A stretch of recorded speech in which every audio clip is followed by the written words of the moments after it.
Your parenthood journey begins here. शुभारंभ एक नई पीढ़ी का।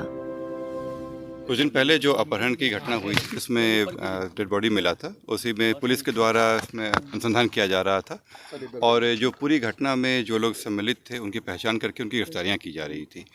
इसी में जो मुख्य अभियुक्त था रवीश उर्फ विसिया, उस पर भी धरपकड़ चल रही थी और विभिन्न जगहों पर उनके विरुद्ध छापेमारी चल रही थी। इसी में पुलिस को इन्फॉर्मेशन मिला कि वो पटना आने वाला है और यहाँ से पैसे लेकर नेपाल भागने की तैयारी कर रहा है। जानकारी मिली थी कि वो वैशाली साइड से नाव से आ रहा है और अपने जाके पैसा लेकर पटना से और नेपाल भाग रहा है। इसी क्रम में पुलिस के द्वारा दबिश बढ़ाई गई और घाटों पे उनकी चेकिंग चलनी शुरू हुई। जब इस जगह पे आए पुलिस की गाड़ी तो सामने सामने हो गया और सामने आने के बाद उसके द्वारा फायरिंग किया गया। फायर करने के समय में पुलिस की गाड़ी में गोली लगा। पुलिस के द्वारा उनको रोका गया परंतु वो नहीं माने और फिर फायरिंग करने की कोशिश की।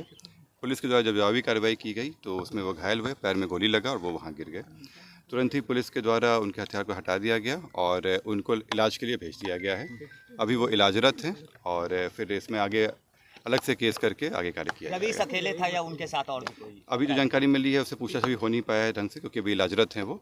जैसे जानकारी मिली आप लोग अवगत कराया जाएगा। कितने राउंड गोलियां चली है पुलिस की तरफ से और अपराधी की तरफ? उन लोगों की तरफ से एक गोली चलाई गई है, दूसरी गोली चलाया जा रहा था। वो क्या क्या बरामदगी है? बता रहे हैं आर्म्स जो उसके द्वारा हथियार का इस्तेमाल किया गया था वो बरामद हो गया है यहाँ पे। बाकी अभी वो इलाज में है, जैसे ही वो आता है फिर उसके पूछताछ करेंगे। इतिहास क्या क्या है उसके? उस पर अभी तक 5 से ज़्यादा आपराधिक इतिहास मिल चुके हैं विभिन्न थानों में। इसमें हत्या के हैं, शराब के हैं और अन्य मामले भी सम्मिलित हैं। रवीश को कितनी गोलियां? हाल ही में जेल से छूटा था क्या सर? हाँ, ये हाल में जेल से आया था, कुछ दिन पहले ही जेल गया था और जेल में छूटने गया था और उसी छूटने क्रम में जो घटनाएं हुई थी उसी का ये इस घटना का कारण क्या पता चला है सर? पुलिस क्या मुख्य कारण? इसमें जो उन लोगों के आपस में जो उन लोगों के वर्चस्व की लड़ाई थी और एक दूसरे पे आरोप प्रत्यारोप लगा रहे थे कि एक दूसरे के कारण ही उनको जेल जाना पड़ा है और यही कारण है जिसमें ये पूरी घटना की गई थी। शराब की थी या शराब को लेकर ही इन लोगों के बीच में प्रॉब्लम चल रहा था और उसी में लोग जेल गए थे। जो रवीश भी गया था जेल, वो शराब के मामले में गया था और इसी को लेकर दोनों के बीच में प्रॉब्लम चल रहा है। शराब का सिंडिकेट खड़ा कर रखा था रवीश ने। सिंडिकेट तो नहीं कहेंगे लोग, लेकिन शराब के लोग कारोबार में लगे हुए थे और इनका आपराधिक इतिहास भी बताता है इस तरह का कि पूर्व में भी रहे हैं और इसी कारण से इनकी पूरी घटना हुई। जो अभी तक आया है उसमें आया है कि इन लोगों के साथ में बातचीत वगैरह के हम लोग को मिले हैं ट्रेस। बाकी इन लोग से पूछताछ वगैरह में भी चीज़ें बातें आई हैं, जैसा अनुसंधान में आता है आप लोग बताया जाएगा। शराब के मामले में अभी जो पूरी घटनाक्रम में अभी 4 लोग की और गिरफ्तारी होनी बाकी है, उन पे भी लगातार काम चल रहा है, जल्दी गिरफ्तार होंगे।